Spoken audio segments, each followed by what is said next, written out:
Westwood One presents America at Night.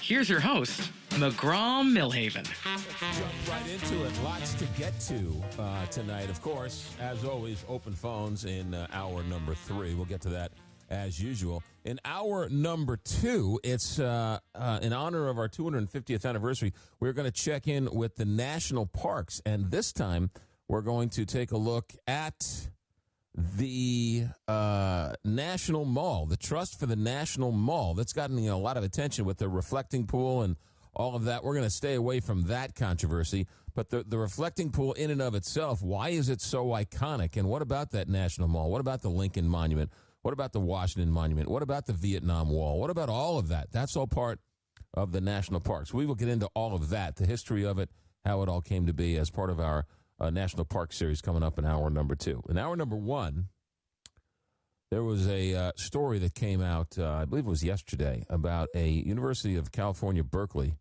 professor who is an expert on detecting deepfakes. He gets requests from governments, from journalists, from industries, sending him pictures and videos, and they say, "Is this real?" And that was his side hustle. And it's gotten to the point where he can't determine what is real and what is fake anymore. And what does that do for society if we can't figure out what's real and what's fake for the elections, for everyday life, for what do we know and what do we think we know? If we see it and it's not real and we can't tell what is real and what isn't real, our adversaries can do a whole lot of damage to us. So we're going to talk to Professor Hany Farid, who is now at Dartmouth, and a chance to talk with him, a fascinating man in a fascinating world. So we'll check in with him here in mere moments. And then, of course, the National Park Series. 1-844-2-McGraw for questions and comments. 1-844-2-McGraw. I'll try and work some of those questions and comments into the conversation. Stay right there. America at Night. Just getting started. It's National Park Night and the man who can't tell what is real and what is fake anymore, and the dangerous part that is our future if this keeps up. Stay right there. Back in a moment. This is America at Night with McGraw Milhaven.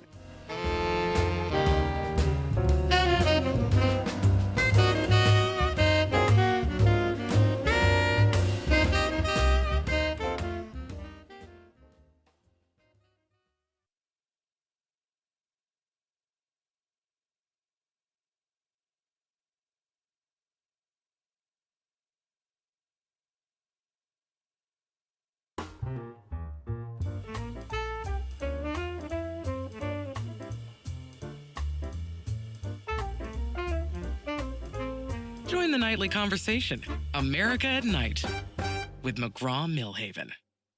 Data centers, artificial intelligence, jobs of the 21st century, deepfakes. It's been a topic of conversation. There was an article in the New York Times over the weekend that caught my attention, and it was the story of a gentleman whose job it is to determine what is real and what is fake, and it's to the point where he can't even believe his own eyes. It was a story in the New York Times.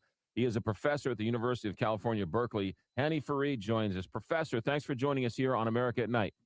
Good to be with you, McGraw. Let's first start with this article. The New York Times writes the article. It came out. What has been the reaction that you've gotten since the article came out? Well, I think it struck a nerve, and I think it's understandable because the reality is that for most of us, we get our news and information from online sources. And for a lot of us, sadly, that also means social media. And I think everybody sort of knew in their gut that things were getting bad. I mean, they've been getting bad for a while. I think everybody knew in their gut there was a lot of AI slop. And I think what the article highlighted is I do this for a living, and I've been doing it for a long time, and I'm pretty good at it. And I will tell you that our visual systems, our auditory systems are failing us in our ability to distinguish real content from fake content. Now, that's not to say all hope is lost and that technology can't step in, but just as you're doom scrolling, I think people now realize that they're being lied to, they're being manipulated, and it's getting harder and harder to figure out what's going on in the world. And I think that's problematic for a society and a democracy.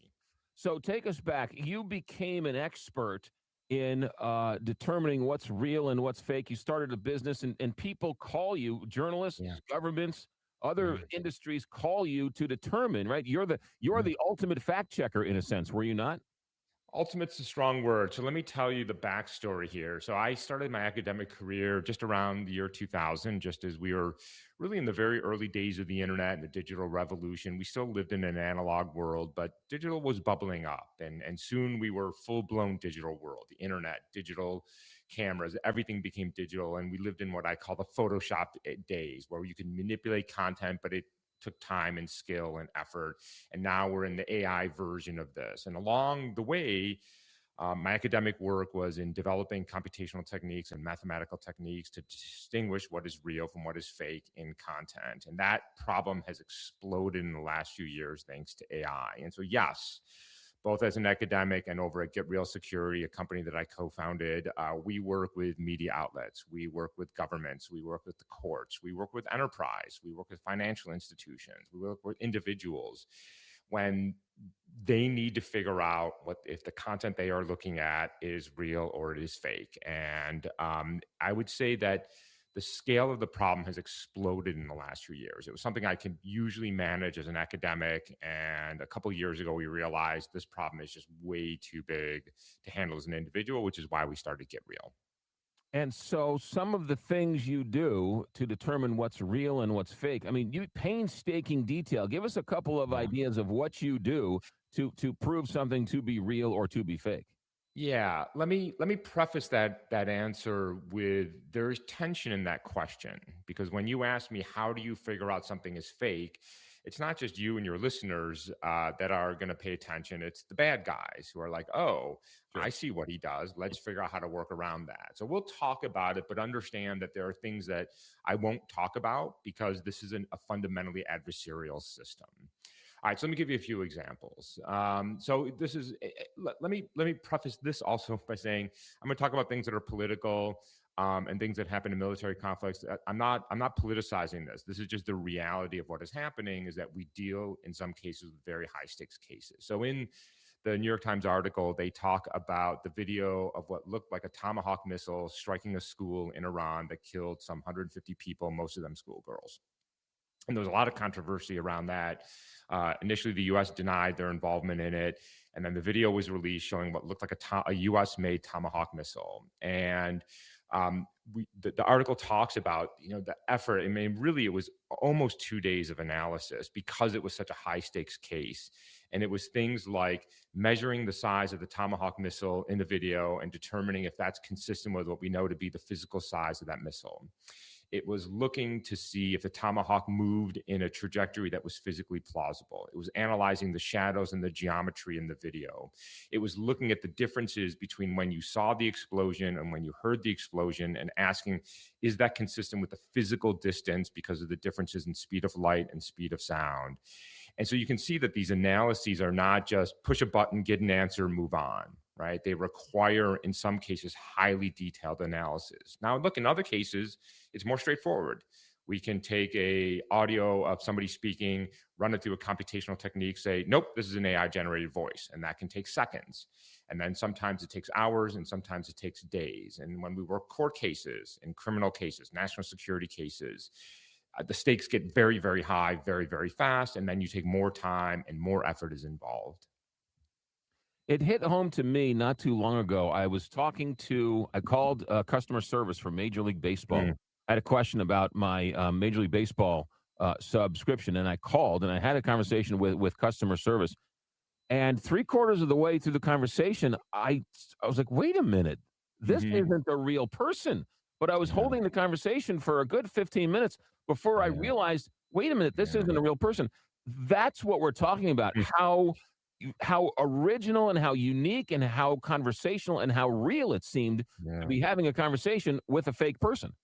Yeah. What's more impressive about that, McGraw, is not just do they sound real, like you're listening to something on YouTube or TikTok and they sound real, but it's interactive. They're responding to you in real time. And I think that is the new reality. It's not just, oh, what I see and hear online on social media is suspect. It's now this. You and I haven't met before. We don't have our videos on right now, and you and I are talking over a microphone. And the question you got to ask yourself right now is, are you 100% sure that you're talking to a real human being. And I didn't just send my agent because I was too lazy to do the interview, because that is our new reality. It's not just the files that we see online. It's these streams, these exact interactions that we are having that we rely on in our personal lives and our professional lives. And they are now becoming unbelievably good in terms of these interactive AI agents. Yeah, and you had this conversation with one of your students in the article that the deep fakes are easy, cheap, and fast, and to debunk them takes a long time. So Yeah. it's you can't solve the problem fast enough. We are at a fundamental disadvantage, right? And this is almost always true in cybersecurity. Defense is hard and it's expensive, and taking shots on goal is easy. And you just got to miss once, right? And this is what's tough about this business. And I'll add one more thing, is that the speed with which things are progressing is alarming and not something we've seen before. And it's sort of baked into the system, because people building these systems for AI get to work in private behind closed doors, and then they drop this technology on us, and then my starter gun goes off, and now we got to start building defenses. And while we're doing that, they're working on the next version, and then they drop that on our laps, and now that cadence isn't 12 to 18 months the way it used to be. It's now 12 to 18 days and 12 to 18 weeks, and so it's so rapid. And frankly, I don't think the Silicon Valley, the core companies there, are thinking very carefully about the harms that they are doing. It's very much the move fast and break things methodology. Lots of cool things coming from this technologies, but we're not thinking as carefully as I think we should be about the harm it is having on individuals and organizations and societies and democracies. And so you're getting out of the business. You're giving up and going home. It sounds like. That's half true. So I moved out of the Bay Area. I was in Berkeley, California for about 8 years. I really got tired of the area for a number of reasons, and I moved back to rural Vermont. I'm living on 100 acres here, but I'm still chief science officer over at Get Real. I'm rejoining the faculty at Dartmouth College. So I'm not giving up, but I'm trying to return to a semblance of normalcy in my day-to-day life, which is hard to do when you live in Silicon Valley and easier to do when you live on 100 acres in rural Vermont. One of the things in the article is a fascinating article. Our guest is Hany Farid. He is a professor at the University of California, Berkeley. He was a subject of a New York Times article. His expertise is trying to figure out what's real and what's fake. One of the things in the article that was interesting is as you drove to work on your motorcycle, you passed a billboard that said from these tech companies signaling stop hiring humans. So in California and in Berkeley, you're living a different reality than the rest of us in the rest of the country. It is 100% true. When you live in Silicon Valley, you're in a bubble. I mean, we're all in a different type of bubble, I suppose, but it's a weird bubble out there. Drive from Berkeley down to the airport along the 101 through San Francisco and look at the billboards, and you will realize you're living in a very strange world. I remember seeing that billboard, stop hiring humans, and thought, yeah, I don't want to live here anymore. And so there is this, it's part of it is the culture there, but part of it is also that you just can't get away from it. It's just everything is tech and AI all the time. And, it just wasn't for me. If you could wave a wand, would you want government intervention? How could you slow this down? Is it even possible to slow it down? I mean, it's a great question. I would like government intervention if I believed it could be effective, but I don't have a lot of confidence in that right now. And that's not a partisan or political statement. The technology just moves too fast, and our governments move too slowly, and there's too much sort of noise around it.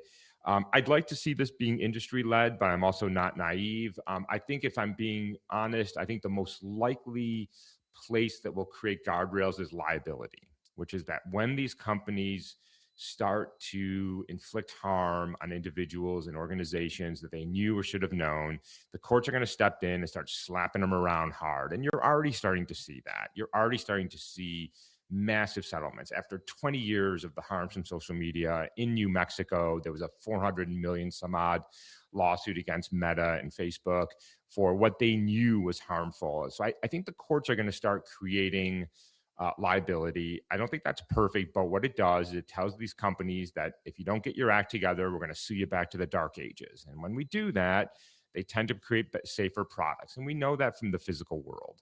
And so I think that's the fastest, perhaps not the ideal, but I think if we take our hands off the wheel and let Silicon Valley does what Silicon Valley has done for the last 25 years, I think we're going to end in a future that not a lot of people will want. The other side of the argument, Professor, is China is all in and at warp speed, and we've got to beat China just like we had to beat the Russians to the moon. And anything we do to curtail or to stifle our innovation is going to be detrimental to our national security. Sure. I've heard that argument, and I think it's a false argument. First of all, I've never heard anybody say that argument when it comes to the physical world. We need to deploy drugs without testing them because we want to win the race. We need to ship cars before testing them for safety because we need to win the race. We don't have to stop at the lowest common denominator. So I just don't buy the argument. First of all, this isn't a race. I don't even believe the argument that it's a race.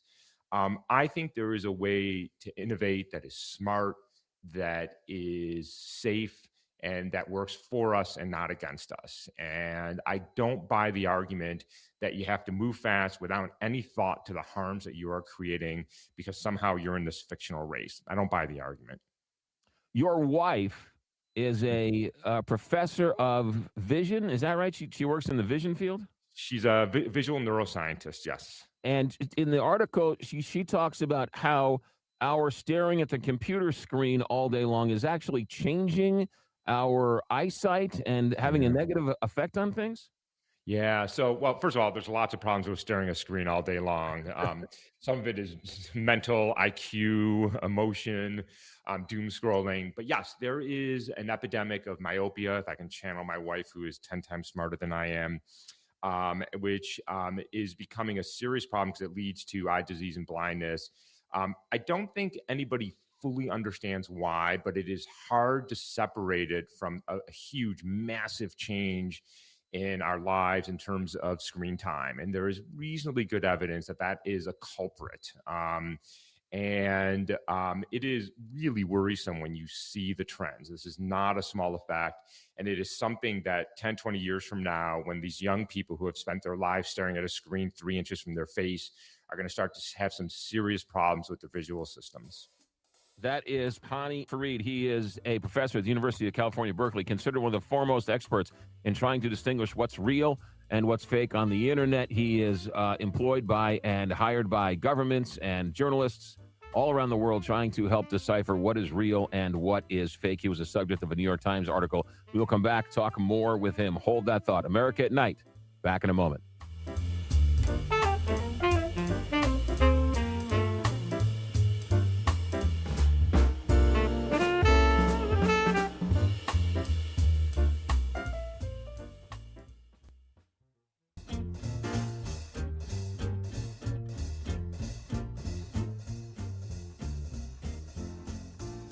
Welcome to America at Night with McGraw Milhaven. He is a professor at the University of Berkeley. His name is Hany Farid, and he is considered one of the foremost experts in deepfakes, trying to determine what's real and what's not. Professor, let's talk about the future, because you said there are things that can be done. Doom and gloom is not necessarily a foregone conclusion. One of the arguments is that AI and all this stuff is going to destroy some jobs, just like technology always destroys some jobs. But there are jobs we can't even think of that are going to be jobs of the 21st century thanks to artificial intelligence. Yeah. I mean, it's certainly the past that has been true in the past, right? We have had technologies, they've eliminated, disrupted certain jobs, created other jobs. Perfectly reasonable argument. I don't think, however, you can equate what we are seeing in the AI world with an ATM machine. That, sure, we have fewer bank tellers. It's not that specialized. These tools are not something we have seen before because they are so general purpose. And you are seeing them impact almost every sector, from engineering to law to medicine to creatives. And that we have not seen before, something that is so ubiquitous. So here's the question. Will it disrupt jobs? Sure. Will it eliminate jobs? Sure. Will it create new jobs? Maybe. What will those jobs look like? We don't know. So this is what's I think is hard about this, and this is particularly true for me as a university professor, is in the 4 years that I'm looking at my seniors who are graduating in the last few weeks, the world's shifted under them since when they started college. I mean, think about it, 4 years ago. We weren't having these conversations. And in the next 4 years, the landscape will shift again. And what's very hard from an education perspective is how do we prepare for a future that we don't fully understand and we can't fully see? How do you have to be trained? What are the new skills? So yes, there are some people who are saying 25, 30, 40% unemployment. I don't know if that's true, but here's what I know, that my computer science majors who used to graduate college with 4, 5, 6, 7 job offers, hundreds of thousands of dollars in salary, are now struggling to find jobs. They were promised 4 years ago, study computer science, work hard, get smart, you're going to have a great career. And that shifted dramatically. You are seeing major disruptions in other sectors as well. And I don't know what that future looks like. If you believe the billboard off of the 101 in San Francisco, stop hiring humans, that is the vision of some people. I don't understand that future, because if people don't have jobs, how are they going to have money to buy the stuff that you're creating? But I'm not sure anybody's thinking through that very carefully. But I think for me, it's not either doom or gloom or rainbows and unicorns. It's uncertainty. I don't know what the future is going to look like for these young kids coming up. And we are all struggling to figure out, how do we train them for a world that we can't necessarily predict? Let's talk about AI slop, because we hear a lot of this. A lot of people go all in on AI, and what they get is garbage. They get garbage in, garbage out. And then some people are saying that you need the humans to sort of put the guardrails and to bring the human element to this stuff, because they'll never be human. Yeah. Yeah. I mean, first of all, I love the term AI slop for whoever came up with that, because it is sort of what it feels like. Look, I think the paradox of AI today, particularly generative AI, is my sense of it is that it's exceedingly helpful to people who are exceedingly skilled. So I'm a pretty good coder. I can write software, and I use generative AI as an accelerant. But it's because I know exactly what to ask it. I know what the answer is when I ask it a question. I know how to integrate it in. I know how to build from it. But I know that because I have decades of experience. And I'm sure you could say the same thing about writers and photographers and musicians, is that they know how to use the tools. But for people who don't, for people who haven't coded, for people who aren't skilled, I think it's a net negative. The line I heard recently, which I really like, is that AI makes an AI programmer AI makes an A- programmer an A+ programmer, but it makes a B programmer a C- programmer. And I think that's right. Now, is that going to be true a year from now, 2 years from now, 3 years from now? I don't know. But that's what the sort of the paradox of these tools, that they are at their best in the hands of the people who need them the least. So if you know what you're doing, you can use them as an assistant. If you don't know what you're doing, you can get into a lot of trouble using them. It's the tip of the spear, right? And because it makes you feel smart, right? It gives you these amazing answers.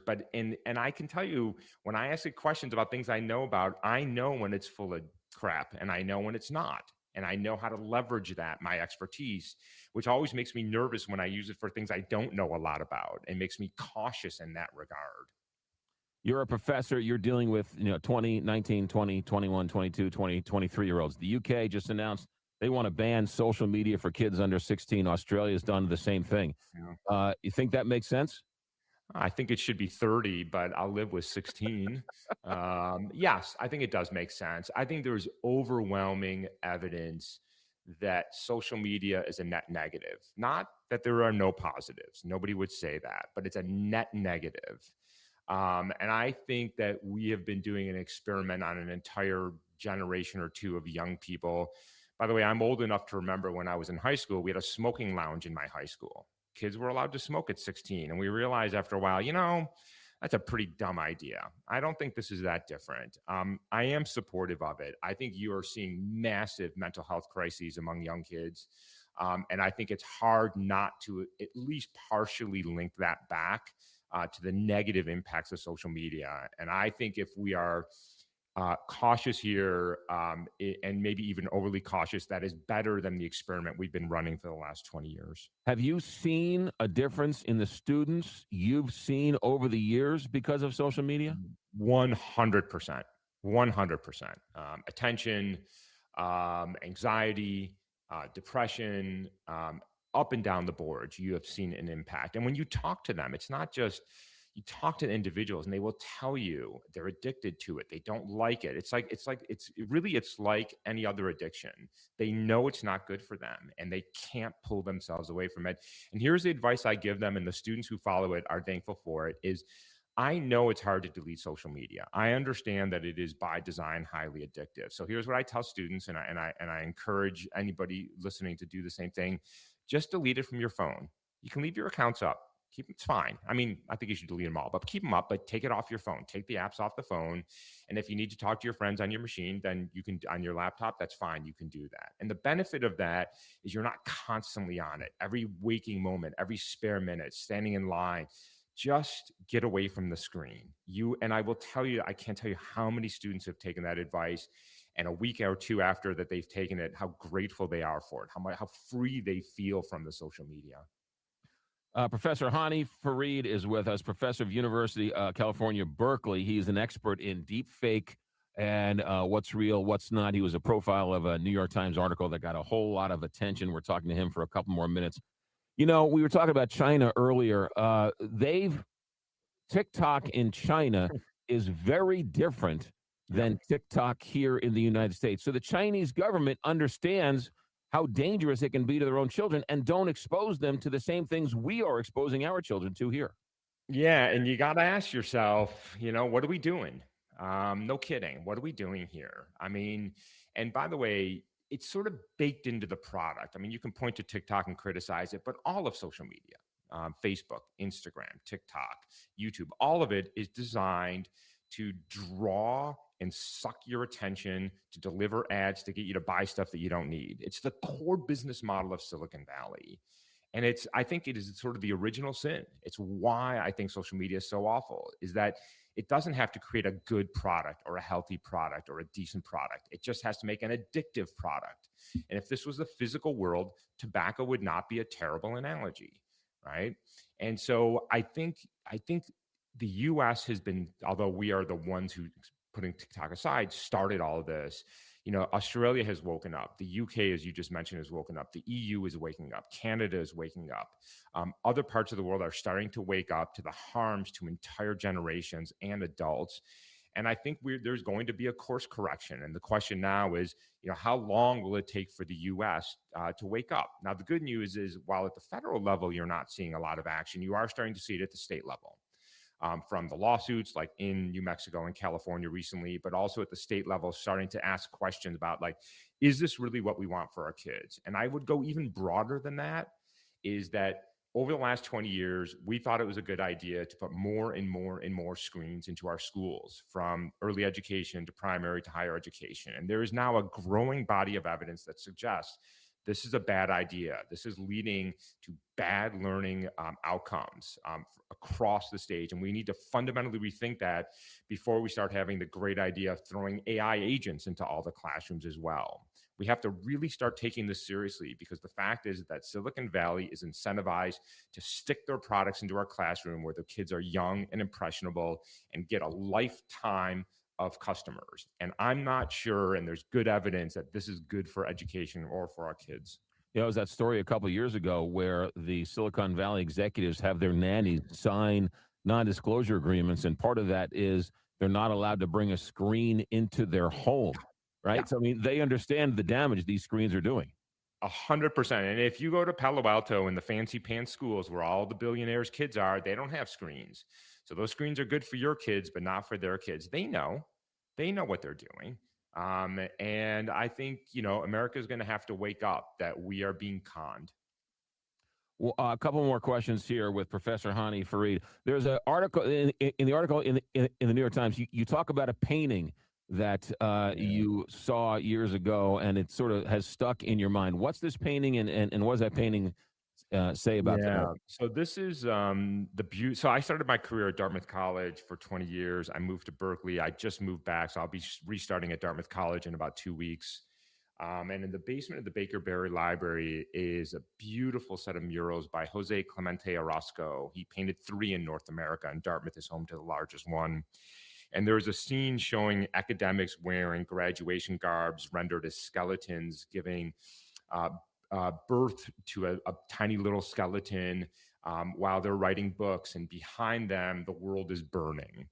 And Orozco, sort of impressively, while painting this at university, was critical of academics who turned their back on a burning world and not addressing the pressing problems of our time. And I think that's a fair criticism. I think it was probably a fair criticism then, and it's a fair criticism now. And not all academics, but I think some. And that mural has haunted me for 20 some odd years, and was I think about it a lot as our job as academics is to look around the world around us, and bring our expertise to make things better.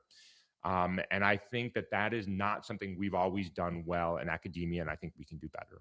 What advice would you give to a graduating senior? Would you tell them to study computer science? Would you tell them to go into technology? What advice would you give to a graduating senior in high school? In high school, Yeah. Here's what I tell students is that there's a lot of uncertainty now. And while in the past I would tell students is find something you're good at, find something you're passionate about, find something that somebody's going to be willing to pay you to do, and do it very, very well, but also have a broad education. So go deep in the thing that you are passionate and good at, but get a broad education. Take courses in philosophy and history and religion and economics and psychology and neuroscience, because it's good to be a broad thinker. These days, I tell students to go more broad than deep, because we don't know what is going to be disrupted.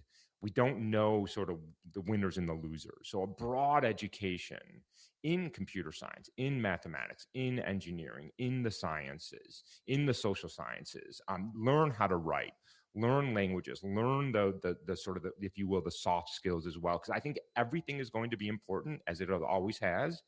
And you want to hedge your bets a little bit, because we don't know. We don't know what 5 years from now, whether we will need computer programmers. So breadth. And the other advice I give young students is you sort of have to live with uncertainty. I mean, that's always been true, but it's more untrue now. And yet you can't micromanage your life. I want A, B, C, D, E, F, G. You got to sort of understand that there's a lot of uncertainty in the world now, and you got to absorb that, embrace it, and not be scared of it. Last question for Dr. Hany Farid, University of California, Berkeley, soon to be of Dartmouth, profiled in the New York Times article. Let's go back where we started, and that's your expertise as trying to determine what is fake and what is real. We're seeing this now in political ads, and they're saying wait until 2026, wait until 2028, when they're going to have all sorts of political ads, and no one's going to know what's real and what's fake, and anyone who's an enemy can sort of manipulate the news. Is there a way one of these kids come up with a program or an app to determine if something's real or fake, or force these AI companies to put a watermark on something, proving that it's fake, a hidden symbol or something? I mean, is it really that impossible to solve this problem? Yeah. The answer is yes and no. So certainly we can force AI companies to add invisible watermarks. And in fact, Google has already started doing this. OpenAI is doing it. Other companies are following the lead. And then those invisible watermarks can be surfaced when content is being looked at online. But here's the problem with that. We're only as good as the lowest common denominator. So if, for example, Grok AI says, well, we're not using watermarks, well, that's what the bad guys will do. If our adversaries don't use watermarks, well, that's what the bad guys will do. So they are part of the solution, but they are not the entire solution.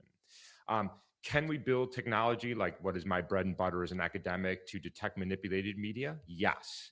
But can we do it at the scale and the speed of the internet? No. And so everything we have are what I would call partial solutions. The watermarking, yes. I work with fact checkers and journalists. That helps. But then what we need is for people to understand that when you're getting your news and information from X, from Facebook, from Instagram, from TikTok, and from YouTube, you are asking to be lied to and to be deceived. We have to go back to trusted sources. We have to understand that the average content on social media is not there to inform you, it's there to manipulate you. And whether you like mainstream media or not, that is not, for the most part, their primary goal. Their primary goal with editorial standards is to inform. And so we just have to change the way we think about where news and information should be gotten. We'll leave it there. Hany Farid, professor formerly of the University of California, Berkeley, now of Dartmouth. Professor, thank you very much for a fascinating hour. Good luck down the road, and we hope to chat soon. I appreciate it, McGraw. Good to talk to you. You got it. America at Night. Back in just one moment. From the heart of America, this is America at Night with McGraw Milhaven.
And remember, if you can't call up during the open phone segment, you can certainly leave a message.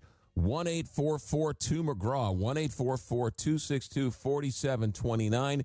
If you're listening to the show on a tape delay or can't call in, once the live show's over with, we turn the voicemail on, and you can leave a message, and then we'll be able to play that during the open phone segment. A lot of people are doing that as well, so that's a great way to connect to the show. Also, your texts, also, of course, live phone calls in the open phone segment. Stay right there, because when we come back, part of our 250th celebration of this great country, we're taking a look at national parks. And tonight, we're going to take a look at the National Mall. So much goes into the National Mall, most people don't realize it. So we're going to talk to the Trust for the National Mall, which is the Friends group of the national park known as the National Mall. We'll do that here coming up next hour.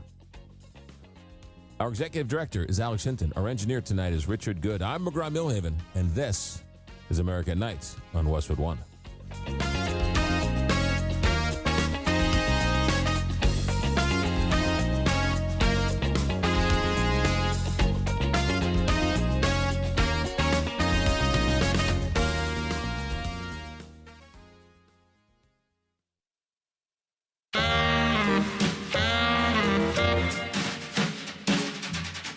Westwood One presents America at Night. Here's your host, McGraw Milhaven.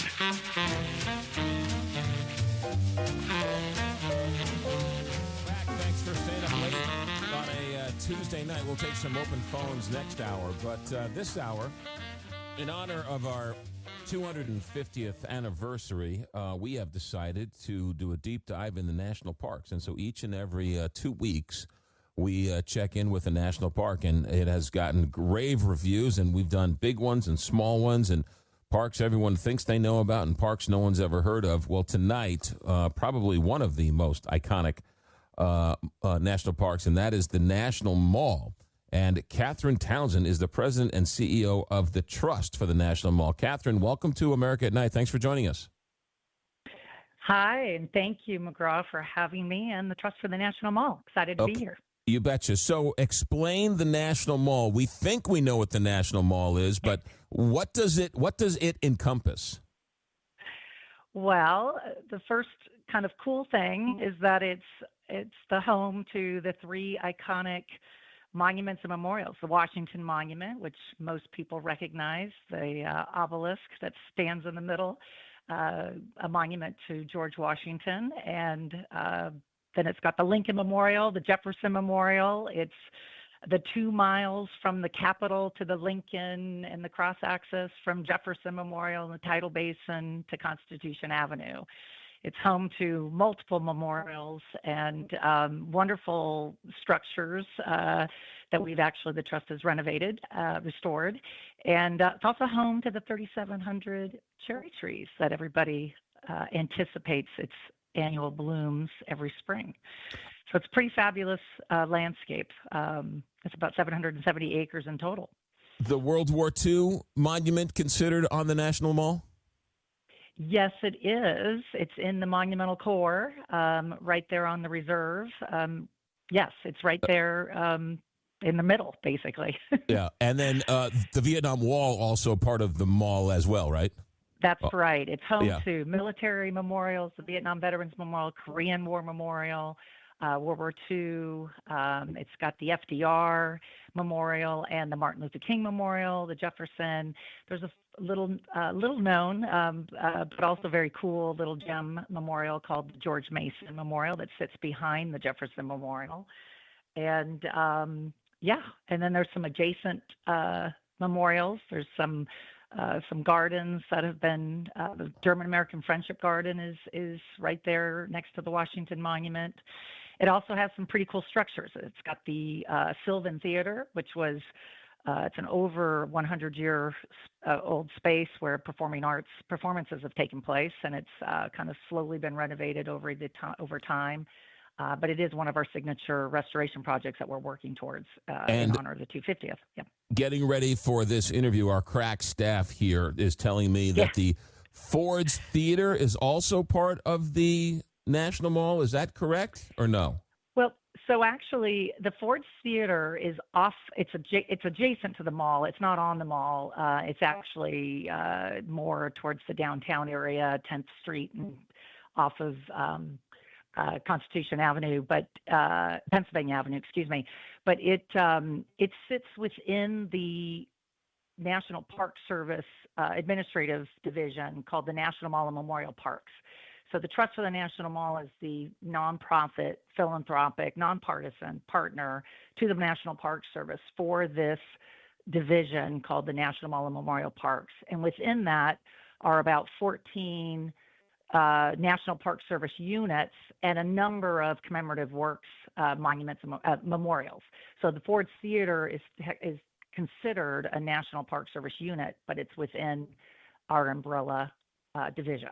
Gotcha. So what about multiple cool places? Yeah. Sure, absolutely. I mean, you can't do Washington in a day. You need a couple of days to go and see it and everything else. That's right. What about the Smithsonian? That's on the National Mall. Is that considered part of the national park or no? So it's not part of the national park property, but it sits adjacent to the National Mall. It sits adjacent to the kind of popular grass panels called the National Mall. So that sits right at the Capitol all the way up to the Washington Monument. You'll have on both sides of those grass panels the different Smithsonian museums. And tell me about we collaborate, and they're friendly neighbors, but they're sure. not. It's not technically on the National Mall. Gotcha. Okay, but it is some hallowed ground because that is of course a great place. Tell me about the Trust for the National Mall and tell me how you got involved with it. So the Trust for the National Mall, as I mentioned, is a nonprofit philanthropic partner. There's about 375 plus types of our type of organization nationwide. The National Park Foundation is the umbrella to the entire country for the 433 park units across the country. So we serve the division and the units that make up the National Mall Memorial Parks. And the Trust for the National Mall was founded and pretty much was in operations around 2007. So we're almost 20 years old, and we have been just focused on raising private dollars, donations from private citizens, corporations, and foundations, and we do advocacy and we bring expertise. So we have a team of experts in restoration and maintenance needs, and we raise those funds and invest them in restoration projects, educational enrichment, and volunteerism. So we have a number of programs that we do throughout the year, but we mainly are working hand in hand with the Park Service to prioritize where they need critical restoration and critical maintenance work to keep the National Mall thriving and enduring for all the visitors that come. Sure. And so, yeah. How many visitors come every year to the National Mall? So it's the cool thing about the National Mall is that there's no gate to entry, right? Most of the national parks, you go through a parking gate, and you enter.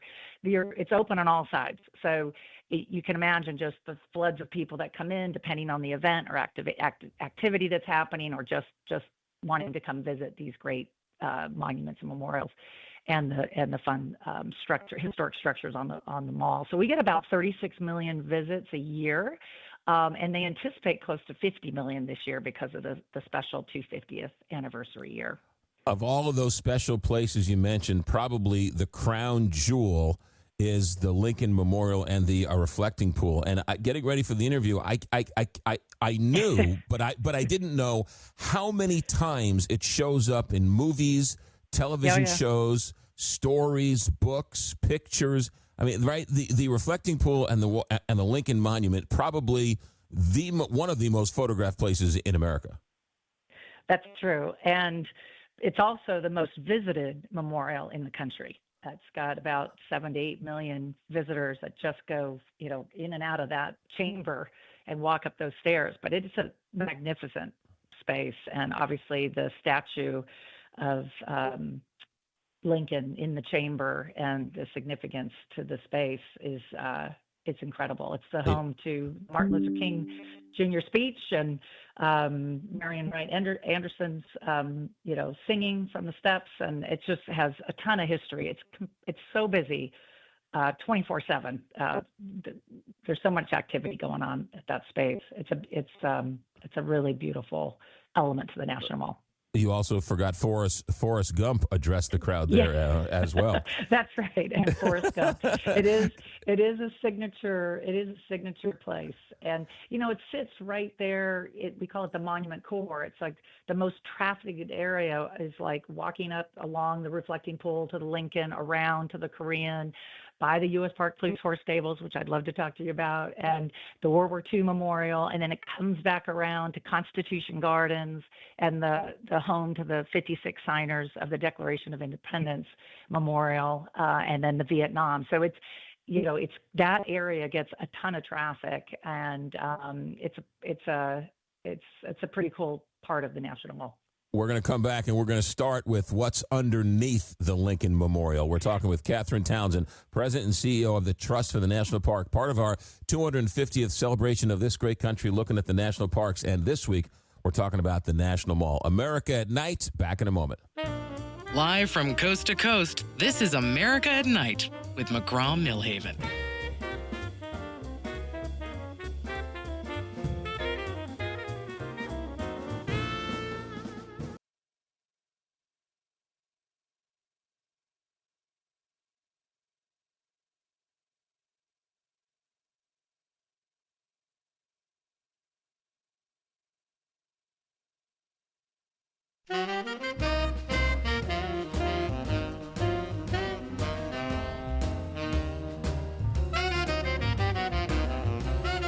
This is America at Night with McGraw Milhaven. Catherine Townsend, President and CEO of the Friends Group for the National Mall, the Trust for the National Mall. Okay, Catherine, many of us have been to the Lincoln Memorial. It is hallowed ground, as we said. There's the Gettysburg dress etched on one side. There's the second inaugural, I believe, etched on the other side. But I've never been underneath the Lincoln Memorial. What is underneath the Lincoln Memorial? So we're excited to be a participating partner with the National Park Foundation. We're going to be unveiling the new Undercroft exhibit that opens June 25th. It's very exciting, next week. It is a brand new 15,000 square foot museum in a cavernous undercroft below the Lincoln Memorial. It actually tells the story of the history and legacy of Abraham Lincoln and the memorial that helped shape a nation. So there's going to be tons of exhibits. It shares a timeline of events that have taken place on the steps. Visitors can learn about the making of the memorial. You can also dive deeper into the Gettysburg Address and the second inaugural address, as you mentioned, the two speeches that are engraved in the memorial in the chamber. And then just announced this week, the Undercroft will feature two of the most important documents in American history, both original signed copies by President Lincoln, the Emancipation Proclamation and the 13th Amendment. So they'll be on display in the Undercroft through June of 2027. So it's really exciting, thanks to donors, private donations, and a special donor who gave that gift loan for the next year. It's going to be a really exciting educational opportunity for visitors to the National Mall. Are you saying the originals? The originals are going to be there? That's right. Original signed copies Wow. of the Emancipation Proclamation and the 13th Amendment. Yes. Both owned by a philanthropist donor and is sharing those for the next year with the public. Is it true that we didn't know this space existed until relatively recently? Well, it's been known for its existence. I mean, the National Park Service is known for a while. I think at one point it was opened for select tours. I mean, not tours, but it was a raw space. So you could go in because the bathrooms were underneath the chamber, and a small exhibit hall was formerly there for a while, and so people could enter. And then for maintenance work, the maintenance crews, the National Park Service, and certain administration, Department of Interior folks knew it existed, but the public didn't really know it existed until during the centennial of the National Park Service in 2016. Gearing up for that centennial year, the Park Service and the Department of Interior decided they wanted to open that up to the public and needed to have an exhibit and a display, and so they went after. They got a nice generous gift from a different philanthropist, to make a donation to actually open up that to the general public. So it took about 10 years to actually complete it, more than that, 12 years actually, or 11 years, because they had to just add some additional security measures and things like that over time. Sure. So the combination of National Park Foundation contributions, the National Park Service contributions, and private donations, they are able to open it up to the public. And then the Trust for the National Mall will work with the Park Service to maintain it and to ensure operations are smooth. We always ask the people who come on the show, give us a special things that people don't normally get to do, or special things that we don't necessarily think about. And one of the things you've said is sunrise at the Lincoln Memorial. Tell me about that. Well, I think most people know that. I mean, if you've been to the National Mall, everybody connects with the National Mall in so many ways. You come to honor somebody, honor a veteran or a military hero. You come to learn history. You come to demonstrate. There's a lot of recreational activities that happen there. You just come to connect, and there's so many places that people visit, but there's also these really cool behind the scenes experiences. Like so sunrise at the Lincoln is remarkable just because of the way the sun comes up and shines on the Lincoln, and even sunset is beautiful when it sets to the west and it comes through those columns. A beautiful experiences to go late at night at the Lincoln and stand up and sit at the top of the steps and look out over the vista of the reflecting pool and the Washington Monument. You can see the Capitol in the background, because it's just the Washington Monument is slightly off the axis, so that you can actually that Congress looks to Lincoln for a source of inspiration, just as the White House looks at Jefferson for inspiration. They're sort of on the axis to each other. And so those are cool little scenes that you get to witness. Even sitting at the steps at the Jefferson and looking out over the tidal basin and looking at that view, looking at Martin Luther King across the way and the Washington Monument. Little pockets of the cherry tree walk where you get to see a unique tree that's been there for a long time and its shape at times of bloom. There's just really cool little spots on the mall that people aren't used to. Yeah. And particularly, I'd love to showcase, we renovated the oldest structure on the National Mall called the Lockkeeper's House. It sat boarded up for 40 years, and the Park Service was never going to be able to get to it. It was never going to get an appropriation to upgrade it. And it's a historic building, so they weren't going to tear it down. And the trust took it on, and we turned it into a mini museum about the National Mall and the making of the District of Columbia. So it's a beautiful little video in there, light show, a lot of history in that little house and what that house has been witness to, the development of the National Mall over time. I got about a minute until we got a break, but more with Catherine Townsend. We just passed Memorial Day. What happens on the National Mall on Memorial Day? Well, on Memorial Day, the trust organizes taps across the mall, and it's this incredible, bugle playing taps at each of the signature veteran memorials, war memorials, and a couple others adjacent to the mall. And at Dwight D. Eisenhower, it's played. At the World War I, it's played. World War II, and so it's pretty cool. The Vietnam and the Korean. And they all play simultaneously at the same time. So that's really cool on Memorial Day. And that was a lovely, kickoff to some of the events that we're doing in honor of July 4th. Yeah, very, very special place. More with Catherine Townsend, President and CEO of the Trust for the National Mall, part of our 250th celebration of this great country. America at Night, back in a moment. You're listening to America at Night with McGraw Milhaven.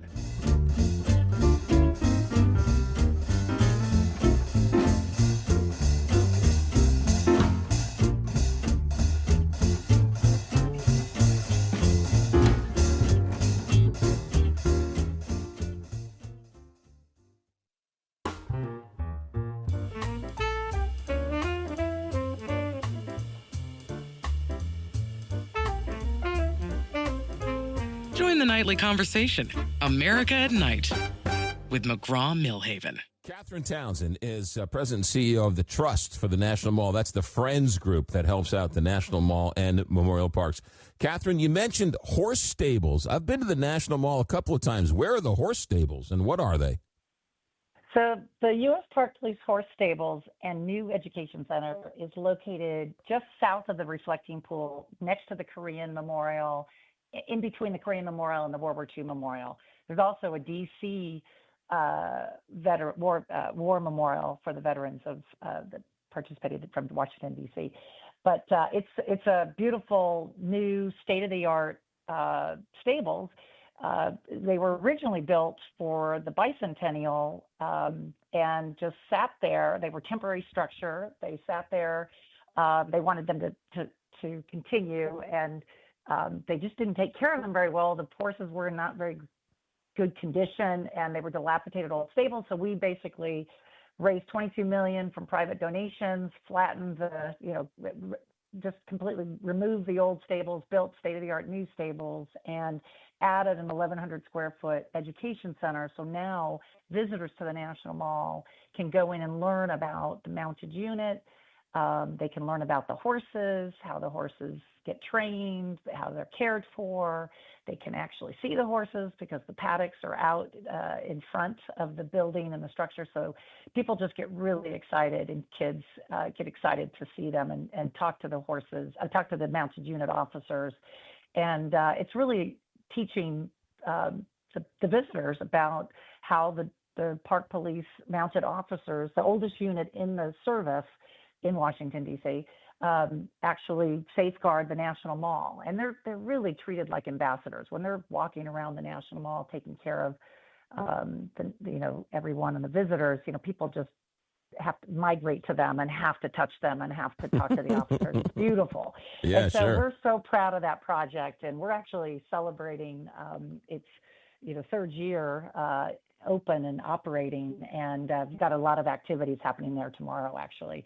All morning, and an open house, and volunteer fair, et cetera. It's going to be a really fun day. So yeah, the U.S. Park Police Horse Stables is a fabulous project that the trust completed. So, I didn't. Yeah.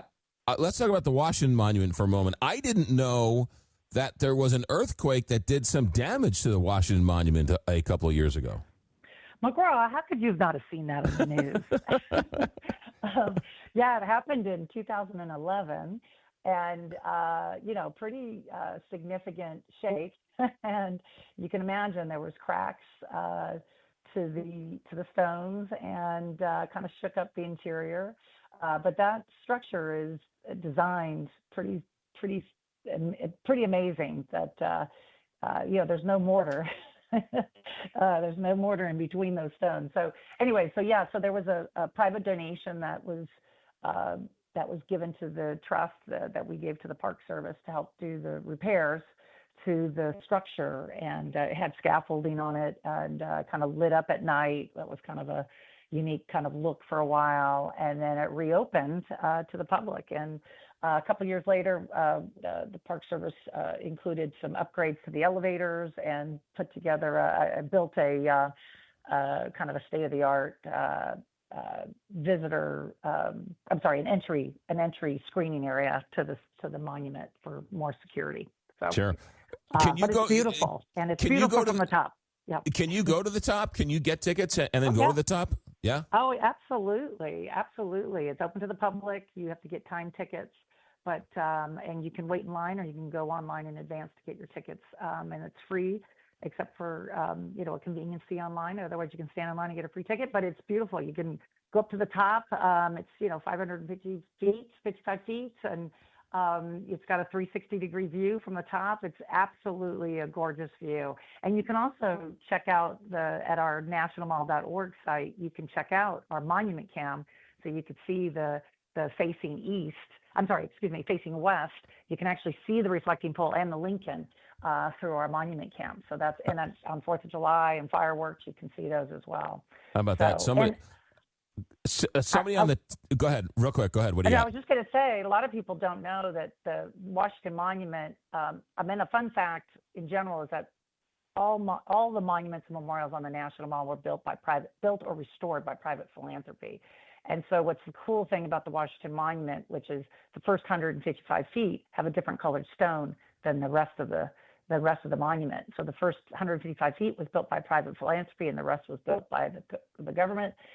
Federal contribution, and then so that's kind of a signature of in addition to being an incredible monument to our first president of the United States, it is also sort of a symbol of the public-private partnership that keeps the National Mall enduring.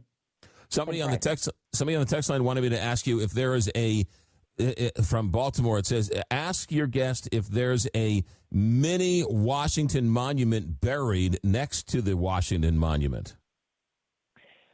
Oh, interesting question. I don't know that question, but I do know that the cornerstone, there is a little, some things, artifacts were placed in that cornerstone. So it's a good question. I'm going to find out. All right, there we go.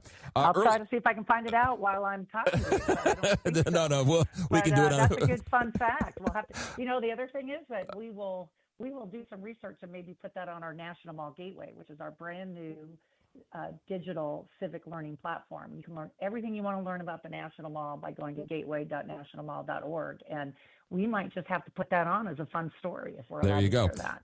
So your listener can check that out. Okay. Now, you mentioned earlier the loop around, as you were mentioning, and you mentioned the signing of the Declaration, the monument, yes, or the ode to the signing of the Declaration of Independence. What is that? Yes.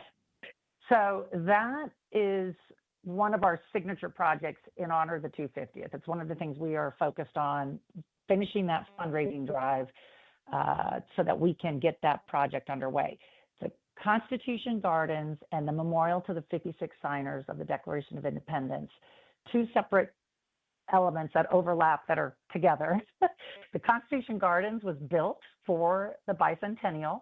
There was defense buildings that used to be there all along the reflecting pool on both sides. And when the Pentagon was built, those buildings started to come down. But by the late 60s, a few remnants were still up but empty. And the story is that Pat Nixon said to the president, her husband, and said, we got to take those buildings down in time for the bicentennial. And so they quickly built this 36 acres of garden and a big, huge lake.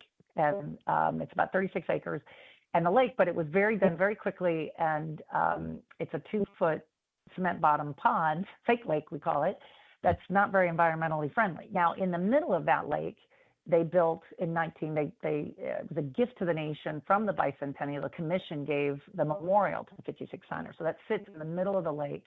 And so the trust is working with the National Park Service. We've already gotten all the designs approved to make this beautiful gardens. There's no flowering garden that you can see in Cotton Gardens right now, but we are going to create the gardens. We're going to be planting 400 new trees.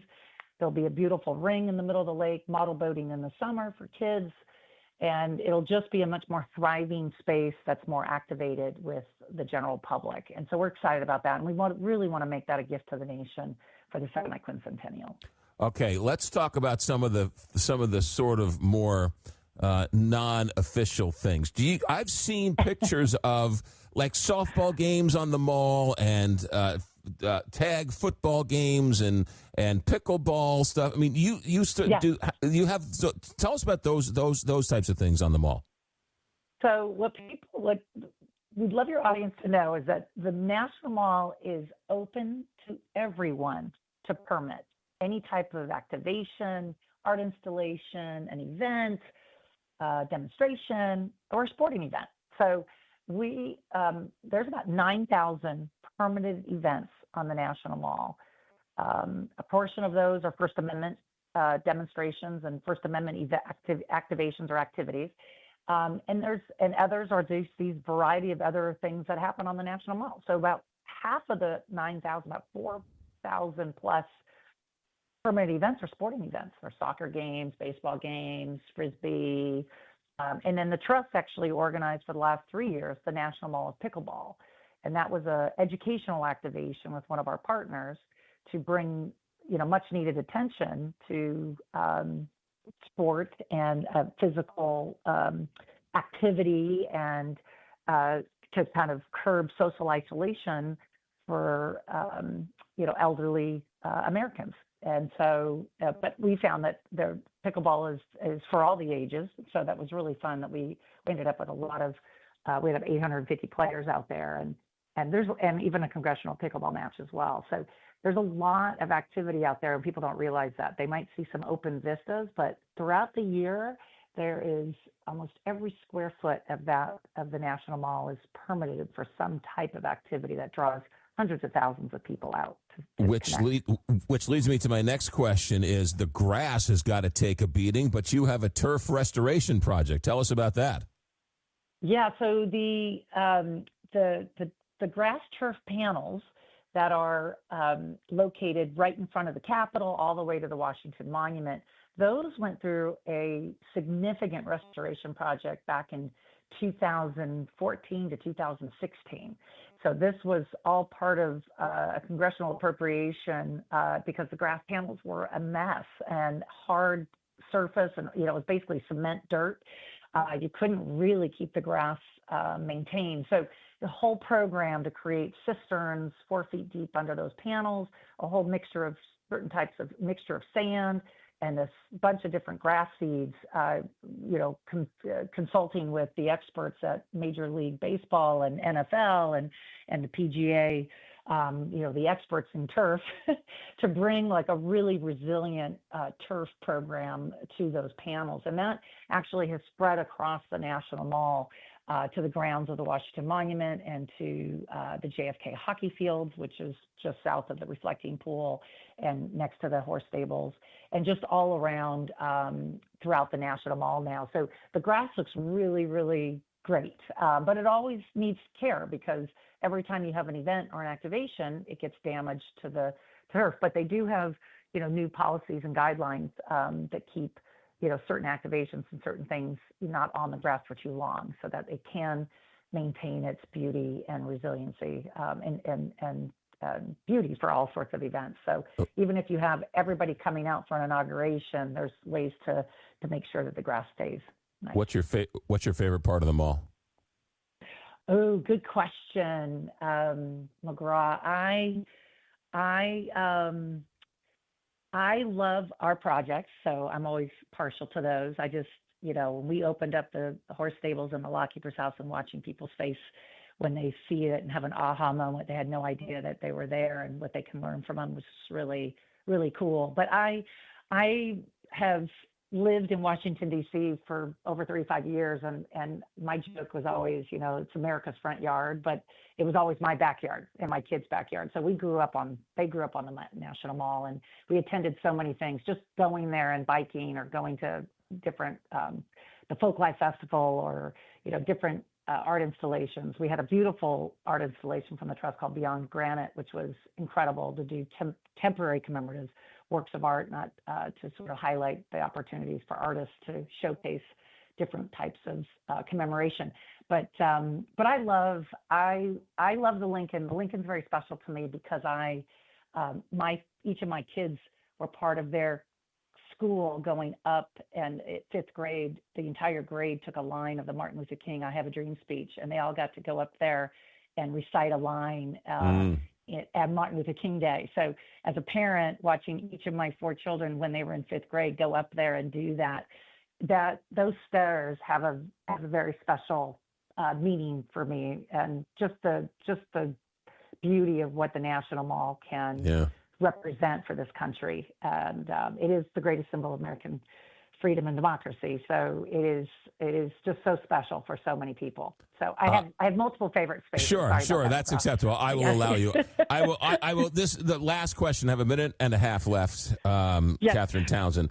I want to talk about the Vietnam Wall and the Vietnam Memorial. I have had a special time there myself, just by myself at night in a snowstorm in early January. It was very sweet. But is it true that the things that are left in front of the statue are housed and cataloged and saved? Yes, that's correct. And at one point, they were going to have a museum for those, and that might still come to life, but that's not happening at this time. But yes, they collect the most interesting artifacts, and it's incredible. And in fact, just adjacent to that is a new memorial coming for Desert Shield, Desert Storm. So I wanted to leave you with the mall is evolving constantly, and so there is more there is additional memorials coming, and the kind of another critical one is the new women's suffrage monument that's coming that will be put at 19th and Constitution, right in Constitution Gardens. Yeah. And they picked that spot because it represents the 19th Amendment. So that'll be coming by 2030. Desert Shield, Desert Storm is coming in October. It's going to open up this year. So for visitors coming to the mall, there's a lot of new things coming. But yeah, there's a lot of fun facts about the National Mall that are fun to learn about. So tell everybody to go to the Gateway. Catherine Townsend, President and CEO of the Trust for the National Mall. What's the website where people can go to find out all this stuff and find out more and become a member of the Trust of the National Mall?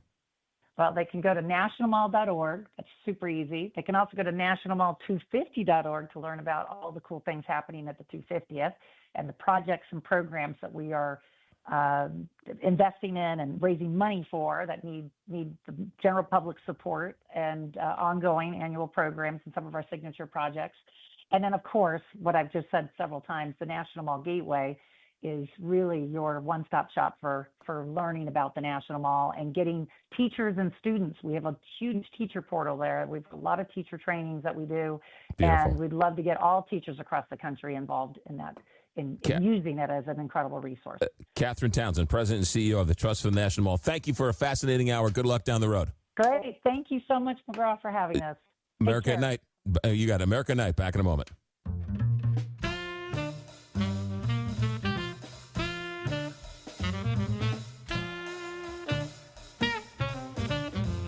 Relax.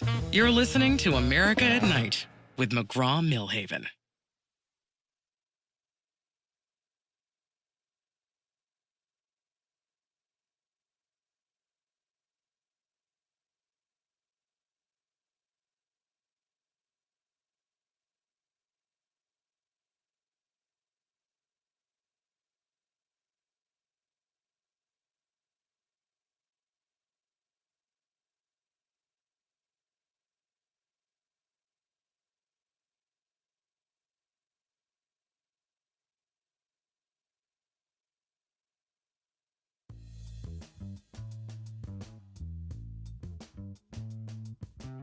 Officially out of time Open phones next hour. We also have the answer to the mini Washington Monument buried next to the Washington Monument. We'll get to that. We got some news on Pizza Hut, and I got a story about Chick-fil-A. All of that coming up here in mere moments. It's open phones, which means open phones, open texts, and we've got some voicemails. So start lining up. 1-844-2-McGraw, 1-844-262-4729. And what else we got? That's it. That's all we got. And then our special thanks to the National Monument. I've been to the National Mall a number of times, and I spent, it was like January 2nd, I believe, January 3rd. It was a snowstorm, and I was in a tuxedo in Washington, D.C., and at the end of the night, I took a stroll down the mall by myself in the snow, and I found myself in front of the Washington, in front of the Vietnam Wall, and it was one of the most moving nights I've ever had. Heartbreaking to think of all those men and women who have perished, and I was their age and in a tuxedo. I felt very lucky, right? There would for the grace of God go any of us. Anyway, stay right there. Open phones next hour. Executive Director tonight is Alex Hinton. Our engineer is Richard Good. I'm McGraw Milhaven. This is America at Night on Westwood One.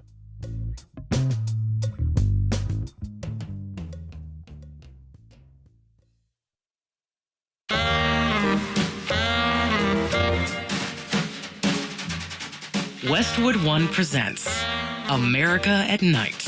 Here's your host, McGraw Milhaven.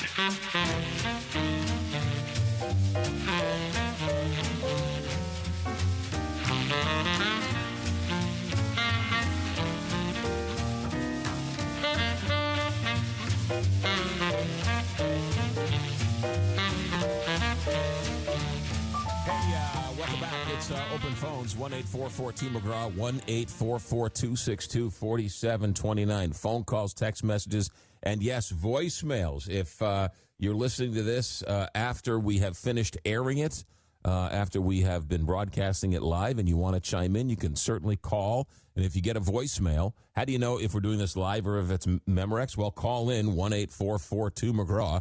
And if Alex picks up, we're live. If Alex doesn't pick up and the machine picks up, then leave a message, and we'll be able to play it the next night. It's as simple as that. The phone number for everything, 1-844-2-McGraw, gets you everywhere. Gets you a text message, gets you a phone message, gets you a voicemail. 1-844-262-4729. Starting off tonight with some good news, which potentially could have been some very bad news. But authorities, the FBI apparently, and the Secret Service and everybody else involved, intercepted a plot to attack the UFC championship event held outside the White House over the weekend, according to court papers made public today. The court papers allege that the plotters communicated in some detail about the attack of the event. They signaled out specific officials they hoped to target and mapped out locations for launching drones and escape routes. They also used social media, another reason why social media is the scourge of society. It's not immediately clear how close they came to fulfilling the plot, but the Justice Department said today that 5 people have been arrested in 4 states, California, Missouri, Nebraska, and Ohio, and that the investigation was ongoing. The news broke today because FBI Director Kash Patel posted on social media that multiple individuals had been taken into custody in connection with a potential threat at the event. Following multi-state operation, Patel wrote, the allegedly planned attacks were stopped cold. The White House did not comment. The UFC did not comment. And they referred the questions to Patel's social media post. Matthew Quinn, Deputy Director of the Secret Service, they seem to have a bit of an issue with this. They said that they never, there was never a risk to the people, to the event, to anybody because of the great work that the investigators did. He also cautioned that there are some suspects still at large, and that after Patel's social media post, Quinn pointedly noted that the Secret Service chose not to leak news of the investigation. There were some reports that because Kash Patel leaked the information to the general public, the Secret Service wasn't so happy because they were going after some people who didn't know they were being gone after and might have alerted to them and made it harder to capture them. So we'll wait and see how this all turns out. But good news. Apparently, it was these people had been radicalized online through social media. Then they shifted to Signal and, started spewing all sorts of hate online. You know how it goes. Once you get radicalized online and you become indoctrinated or you become radicalized, right? You go down a rabbit hole and all of a sudden you're making sympathetic remarks about Adolf Hitler and you've officially become radicalized. And there was some talk of a drone attack at the White House to force people to run out of the other side, and then that's where they were going to take target practice for the people who were running away from the drone attacks. It's pretty disturbing, but again, they said that they were nobody was ever in any danger. They were able to thwart the plot long before it ever went active. 5 people in custody from 4 different states. So that's all good news. All right, 1-844-2-McGraw, 1-844-262-4729. We got a couple of other topics. One of the texters wanted to know about the mini Washington Monument next to the real Washington Monument. And according to Channel 7 News on Your Side from February 20th, 2019, the rumors are true. The so-called mini monument exists, and it's buried underground in the shadow of the Washington Monument under a utility cover surrounded by grass. The Washington Monument reopened Thursday, featuring a ceremony with the First Lady. This is 2017. And apparently there's pictures, and they discovered that this national monument was a miniature replica of the Washington Monument, and apparently when they were building it, it was used as some type of measuring or corner or some type of standard that was used when the Masons were building it to lay the first round, and you had to be certain, right? It was a marker of some kind. After it was done, they left it there, and then they filled it in with some grass and dirt, and they didn't want to disturb it, so they just left it there and then covered it up with dirt, and it was discovered in 2019. So how's that for a story? Holy mackerel. Now we got some other stories out here I wanted to get to. First of all, some breaking news, really very important breaking news. It was announced that Pizza Hut is being sold.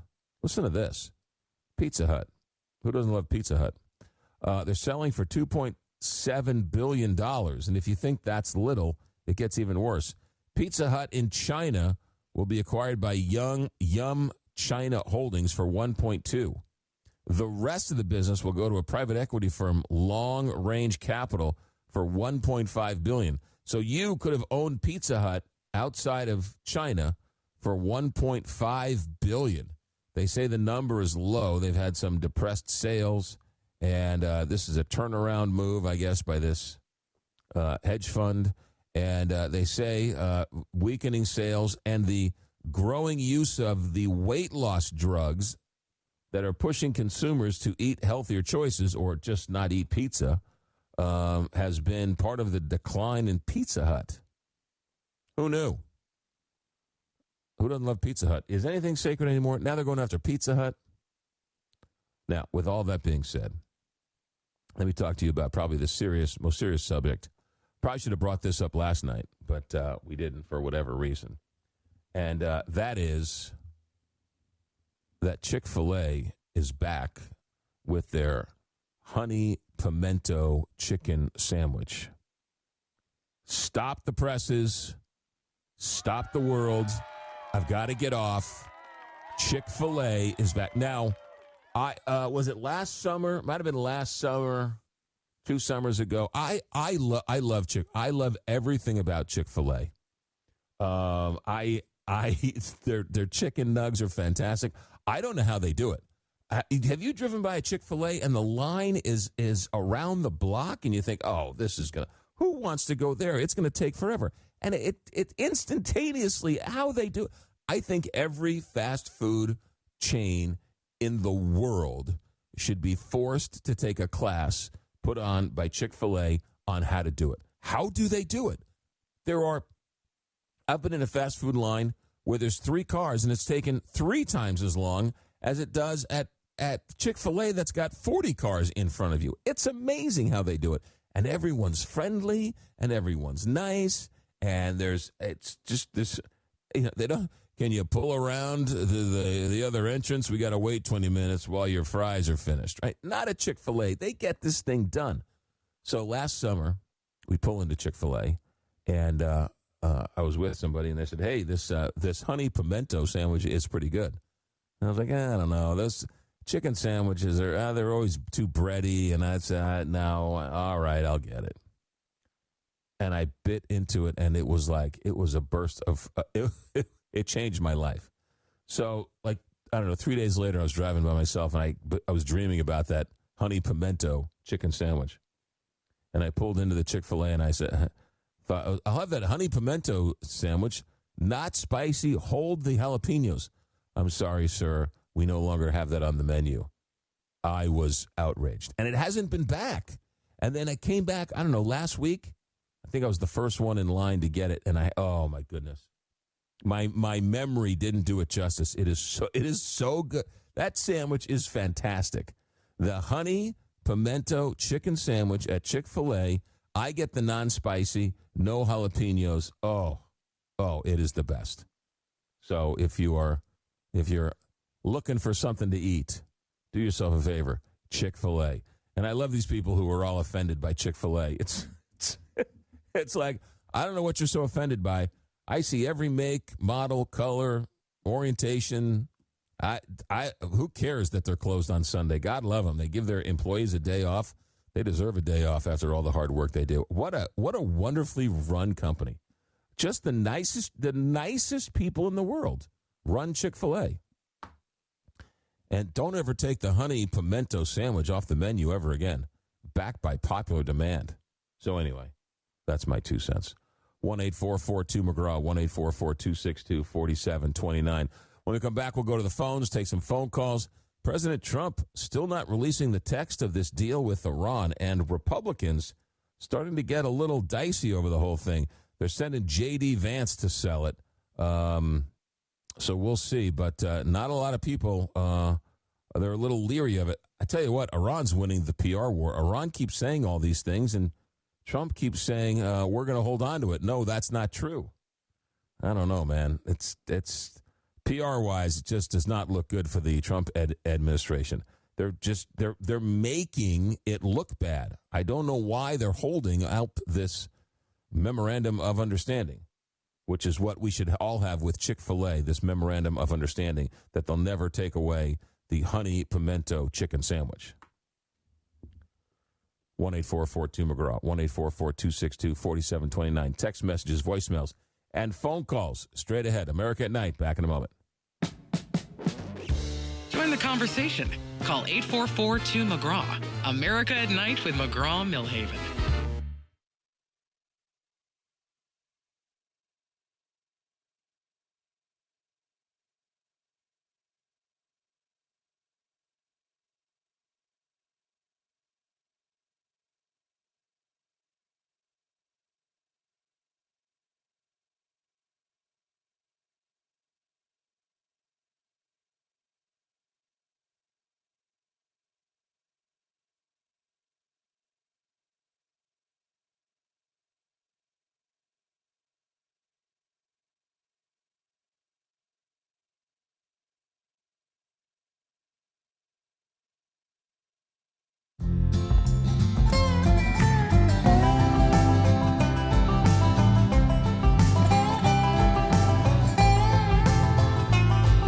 Welcome back to America at Night. Call now, 844-262-4729. That's 844-2-McGraw. All right, text message from Chicago. I once worked for a Chick-fil-A. They make sure they hire team players that will go the extra mile to make customers have an enjoyable experience. I loved working there. I tell you what, man, if I was a business and somebody said they worked in high school at a Chick-fil-A, I would hire them immediately. I think that is right. I think that is. I think that is a great proving ground, right? I mean, it's all hands on deck. It's busy. You got to be thinking. You got to be smart. You got to be attentive. All very good. Here's another one from Connecticut. Mark in Connecticut. Why are we giving money to Iran? This is disgraceful. Yeah, it looks like we're giving them money to open up the Strait of Hormuz, which is bizarre. I mean, I understand that they're going to get more money when they apparently, we're kind of guessing here. I don't really want to trust Iran, but, I mean, Israel's not happy with this deal, and it looks like Israel's saying that the United States is giving sanctions relief, also the ability to sell oil at elevated prices, which is going to be a great financial windfall for Iran. You're going to take the pressure off of them, and then you're going to give them money to open up the Strait of Hormuz, which was already open before all this bombing happened. It seems it's getting criticized in places you wouldn't normally think President Trump's foreign policy would be criticized. So you got that going on. Let's go to the phones. We got Paul in Boise, Idaho. Paul, welcome to America at Night. Good evening. Yes. Good evening. Thank you for taking my call. Sure. Last night I didn't make a disclaimer. I probably shouldn't have said a couple of things that I said, but I regret saying about a particular country club, and that was not my intent. I had nothing but an extreme love for those people that I used to work for. Make no mistake about it. And the man that I used to work under, he's nothing to me. He's nothing less than a saint. And Yeah, I did not take any of your comments last night in a negative way in any way, shape, or form. okay. No, I didn't. I didn't. It's very nice of you to call up and sort of make sure we're all on the same page. But I did not. I did not take anything you said last night as negative or derogatory or insulting or insinuating in anything, shape, or form, other than your care for the guy you played golf with, that John Langley, right? That was Langley, right? That was the guy's name? Jim. Yeah. No, I think you're all good. Anything else, Paul? Well, I did want to say thank you for being on air for us to voice an opinion when it's worthy to have on the air. And you're here 5 nights a week, and I appreciate it, and I think everybody else listening would be appreciative of your job, too, and the good job that you do. Well, thank you very much, Paul. I appreciate that. Let's get to Tony real quick before the bottom of the hour break. Tony, I got about a minute and a half. What do you got for us? Well, I usually follow up on what you're saying, but I was going to talk about sustainability a little bit, about what I spoke to you about earlier, and I was just hoping that people come to realize that when we're talking about all these new developments and, you know, what you were speaking of earlier about AI and these data centers, people are out of their minds about water consumption. But, you know, as Patrick Moore says, you know, sustainability has 3 pillars: the economics, social impact, and the environment. And you can't just focus on one thing. If you focus on one thing, that becomes an extremism. And Patrick Moore, who was a PhD in forestry, was the original, eco politician on the planet when he had Greenpeace. And he left them because they became too extreme and too political, and they were basically using facts rather than science. And that's what I think we're stuck with today. A lot of politicians, whether they're on one side or the other, are not listening to those 3 pillars, and I think society would be better if we did. What do you think? Tony, can you hold on through the break? I will. Hold on through the break. I want to ask you about the sad news coming out of Canada, that they're doing away with hockey night in Canada. That Saturday night hockey night in Canada is going away. Talk to 74 years of it's going strong. End of an era in Canada. We'll talk to Tony from Montreal, who is a hockey fan and who is in Canada. America at Night. Stay right there. Back in a moment. This is America at Night with McGraw Milhaven.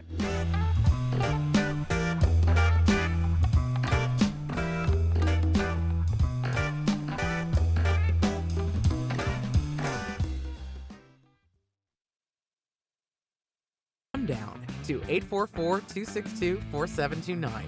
844-2-McGraw for your daily show preview delivered straight to your phone. All right, we held Tony over because we got a couple questions for Tony in Montreal. Tony, are you there? Oh yeah, I'm here. All right, good. We got a question for you. Now callers are getting questions on the text line. Tony from Connecticut, the listener texts in, I'm going to Montreal for the first time this weekend. Can Tony recommend the best restaurant? Give me a couple restaurants in Montreal this guy can go to. So one in Old Montreal, Da Emma, D-A, and then next word Emma, E-M-M-A, and then Da Bologna is in Montreal North. Da Bologna is B-O-L-O-G-N-A, and Da Emma is in Old Montreal. Both are great, both are reasonable, and both are authentic Italian. Those are the best. All right, there you go. What do you think of Hockey Night in Canada being canceled? So that's a great story. For the past 12 years, Sportsnet, which is a cable streaming system, has a partnership with the CBC of Canada, Canadian Broadcasting Corporation, which was a public corporation owned by the Canadian government, and diffused hockey across the entire country from the north to the south for free. That was part of the mandate of the CBC, was to create a Canadiana image of Canada, whether it was, programming that was completely, I don't want to say it in a bad way, but anti-American. It was Canadiana. So it promoted Canadian ideas, Canadian culture, shows like The Littlest Hobo, which was about a dog, much like Lassie, but it was The Littlest Hobo, about a German Shepherd and a kid, very similar to the Americans, but it was the Canadian version, and we grew up with that. And we had all types of shows, kids shows, that were geared for Canadian people. And one of the great shows was Hockey Night in Canada, that ran for 72 years, since 1952. And when they ran, this show was an icon show. You had Don Cherry as the pontificating, bombastic sportscaster, and he was just amazing. And they loved him because he was formerly the head coach for the Stanley Cup winning Boston Bruins with Bobby Orr and Phil Esposito. So he was a Canadian, very much pro-Canada. And of course, his leanings are quite conservative, and at a certain point, he and Don McLean had a falling out, and hold on a second. I'm short on time here. So, what happened? Why did they cancel this if it was such a iconic broadcast for 75 years? Well, what happened is that the 12-year agreement with Sportsnet private cable, the CBC could no longer pay the streaming fees to send it out for free. So what happened is this 12-year agreement had a great fee structure for CBC, but it became so expensive for CBC that they could not afford it, and they're a government agency with a budget, so they axed it. So what that means today, we will have hockey unless you can buy it from Sportsnet. It's like an ESPN. In the old days, you just turn on your channel. So you can imagine in Canada right now, you have 6 or 7 free channels on CBC. And you don't have to pay a dime. You have an antenna, you put it on your TV, old school, and you get the news, you get this and that. That's what Canada's about. Now, if you want to see your games on Saturday night, you got to pay for cable. That's what changed completely. They're going to change the format. They're going to get rid of it. They said it was boring. It was old school. They need a new blood system in. So that's basically it. Sad to say. I grew up on that. Yeah, everybody did in Canada. Tony, good stuff. Thanks for checking in. As always, we'll talk to you next time. Thanks, man. All right, 1-844-2-McGraw, 1-844-262-4729. We got some phone calls we got to get to. Bob, let's start with Bob in Washington, D.C. Bob, take it away. You were talking about going to baseball games when you were a kid. I grew up as a Mets fan in North Carolina for some reason. Probably because my dad is from New York. Back in 1976, he decided he wanted to take me to my first Major League Baseball game. And on July 20th, we went to see the Mets play the Cincinnati Reds at Riverfront Stadium, the Big Red Machine. And so we go to the game. I've got my Mets hat on, my Mets pennant, Jerry Kuzman's pitching for the Mets. First inning, Ed Kranepool and Mike Vail knock in a couple of runs. Mets up 2-0. First pitch of the game for the Reds, Pete Rose hits a home run, and I'm thinking this is going to be a long night. But it wasn't. The Cougs shut him down for 9 innings. I was overjoyed, and we're getting back on the bus to go back to our hotel, bus packed with Reds fans. And some guy shouts out, "Hey, kid, you're on the wrong bus." Without missing a beat, I look at my dad and say, "He's right, we're on the loser bus." So anyway, my dad was telling that story to a friend later and said, he may not have been born in New York, but he certainly is a New Yorker. Anyway, have a good night. Great memory. And a great show. Thank you, Bob in Washington, D.C. How about Jane Doe? Jane, what do you got for us tonight? You know, I think what we need to do is do what we did when kids misbehaved. You just ignore them, and eventually they'll realize that they're not getting your attention. They'll stop their bad behavior. I think that's what we need to do. What do you think about that? I think it's impossible to not pay attention to the President of the United States. He's the President of the United States. What he says matters. There are people. Now, look, I will say this. That with the collapse of local news, one of the things that has taken its place is it's easy for news outlets to play off the national media. So the national media covers Washington, D.C., and so pick a town, USA, right? The local news, the local talk show hosts, the local whatever, just parrot off of, they take the national news and then throw an opinion on it, and that sort of constitutes news. Because of the collapse of local news, people are sort of more focused on national news, and it becomes more of a game. And so while there's an inordinate amount of attention on national news to the detriment of local news. And so I that's why I think if you go back, and I haven't done any national research. I haven't done any research on this anecdotally. I would think if you go back to the 1980s, the 1990s, 1970s, there was much more conversation in your local community on local news, whether it was the mayor, the governor, the county council member, the water department, the parks department, right, the zoning commission. There was much more attention to that because that was much more effective in your daily lives than many of the stories that come out of the national news and the national 24-hour news shows. Look, how do I say this while being respectful? With all due respect to the national news outlets, and I'm talking predominantly cable news here, just for argument. ABC, well, the cable, the CNNs, the Fox News, the MSNBCs.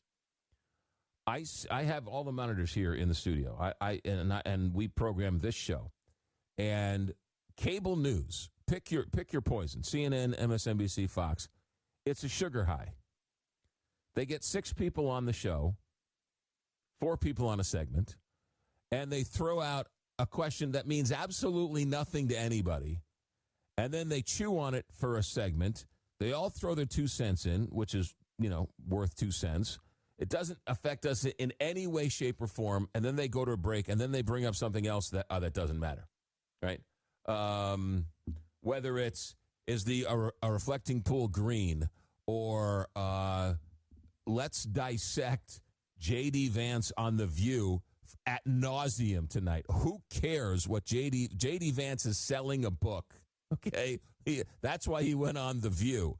And let's debase him, debase the women on The View, right? That constitutes as news. I'm sorry, that's not news. So what we do here is we try and pick a couple of topics, get some experts on, and truly discuss whatever the topic of the day is, and that's sort of how we do it. Now, is that right or wrong? I don't know. But at least you don't feel the goal is that you don't feel like you just ate or you stuffed a Snickers bar down your mouth and you feel disgusting because you just got a sugar high, and 2 minutes later you're hungry for like real food.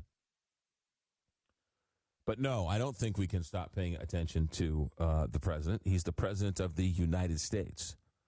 But how we cover President Trump, how we cover Washington, we're taking the lead from these 24-hour news cycles and these news channels, which aren't really producing news. They take a news story and then they throw an opinion on it. They get 6 people to throw an opinion on it for 5 minutes. That's not news. And then the next show takes 6 different people, some of the same people, and they rehash it again an hour later. So I don't really think that's beneficial to anybody when you talk about a national conversation. So that's my 2 cents. That was a long way to go for that answer, but I think you got my point. But I could talk about this all day long. Eduardo in Tampa, Florida. Hello, you're on America at Night. Yeah, good evening. I saw this pretty interesting story over the weekend on CBS Sunday Morning. They come up with some interesting stories. So this is in New Jersey. St. Benedict High School requires their students to do a 5-day hike in the Appalachian Trail. I thought with light supervision. I thought it's pretty interesting that they do something like that. I mean, it shows them that they're going to be responsible. They're going to do teamwork. It's pretty interesting that they do something like that. I think we should do it in other schools. What grade? This was in high school, St. Benedict High School. Yeah, was it? Yeah. I mean, were they freshmen? Were they seniors? I forgot about what. Yeah, I forgot about that. I didn't see that story. I'm usually a religious viewer of the CBS Sunday morning show with. Okay, same here. Yeah. I'd say that's must viewing in this household, and definitely. I'm Jane Pauley, right? I love Jane Pauley, but anyway, I think that's a great idea, and I think anything schools can do to sort of interact with the community, interact hands-on. Yes, the classics are important. Yes, everybody has to read Catcher in the Rye. Everybody has to read The Great Gatsby. You have to read the classics. I get it. It's important. But also, you need real-world experience. You need to understand the plight of the working man. You need to know about the union carpenter jobs. You need to know about the plumbing jobs. You need to know and go and talk to the CEO and everything else. Yeah, you need to be out and get hands-on experience. You need to sit in a newsroom and see how news is gathered in your local news. You need to go to a radio station. You need to go to a CEO's office and see how it works. You need to go to a bank. All of those things, vital. Yeah, in social terms media. Of education. Yeah. No, I agree. Bingo. Yeah, thank you very much. Yeah, you got it, Eduardo. Thanks. Okay. Let's try Doug in Sheboygan, Wisconsin. Doug, hello. You're on America at Night. Just wondering if you think the Knicks should still try to get Giannis, which is still the rumor out there.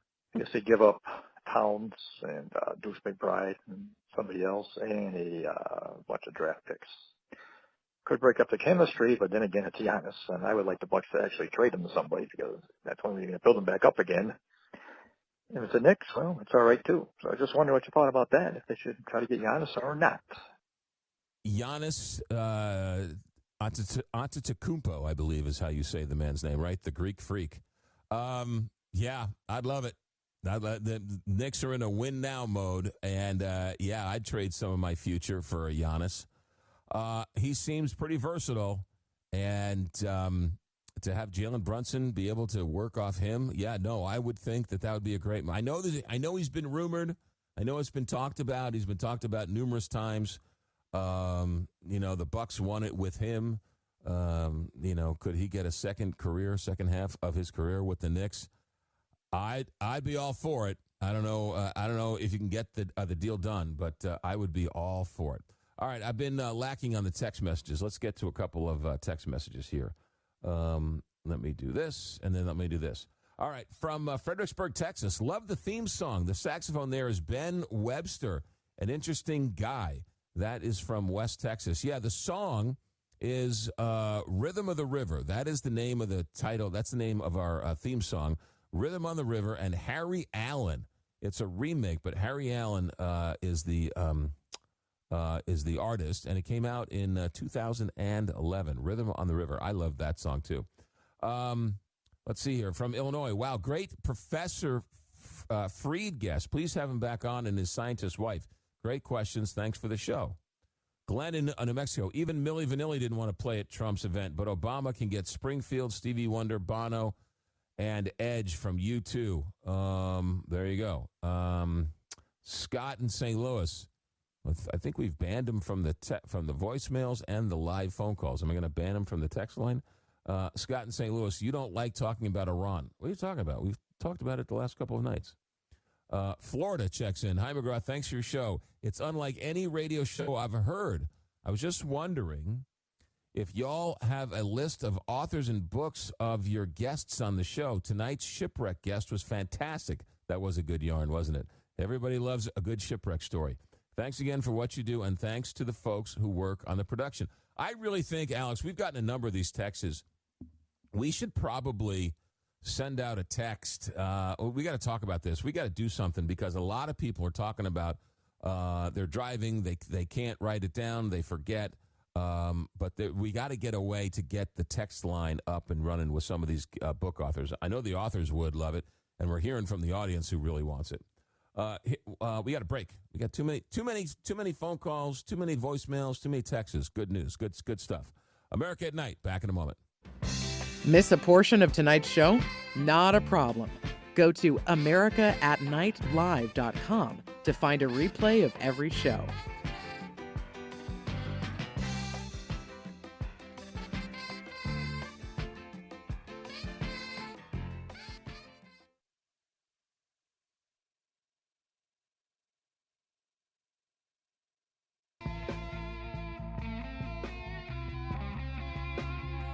From College Station, Texas, texts in. Congrats to you and all those Knicks fans.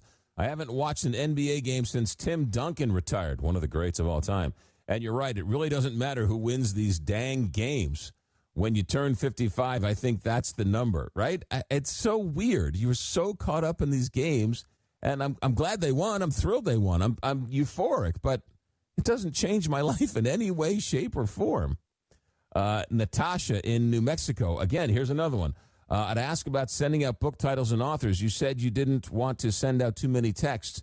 Maybe have an email list that the people can subscribe to. So I talked to Alex on the break. What we're going to do is when we send out the daily text, we're going to send out last night's book author in that daily text. So if you want the list of the guests we have on a nightly basis, sign up for the text line, and you can do that, 1-844-2-McGraw, 1-844-262-4729. Alex will send out one text a day right around dinner time. It'll have tonight's guests and last night's guests with the books and everything else. So that'll give you a chance to sort of play along the home version of the game. And so if you don't have to write down the book, we'll get the book author and the guest, and you can go from there. But we love the fact that so many people are texting and wanting a written place to go find the book. So that is fantastic. That is going to do it for us tonight. Come back tomorrow night, because tomorrow night we're going to talk with Dan Mason. Dan Mason is the modern-day architect of radio. He was with CBS Radio for years and years and years. He was the man who had to tell Don Imus his radio career was over at CBS. He's written a new book, and he talks with us tomorrow all about radio, the state of radio, and I'll ask him what he thinks about CBS Radio News going away as well. So that's tomorrow. Come back and listen to that. Dan Mason. And, of course, your phone calls, and we'll talk to Patrick DeHaan from Gas Buddy. What's going on with gas prices? We'll do that tomorrow night. Our executive director is Alex Hinton. Our engineer back in the saddle is Richard Good. I'm McGraw Milhaven, and thanks for another night. This is America at Night on Westwood One.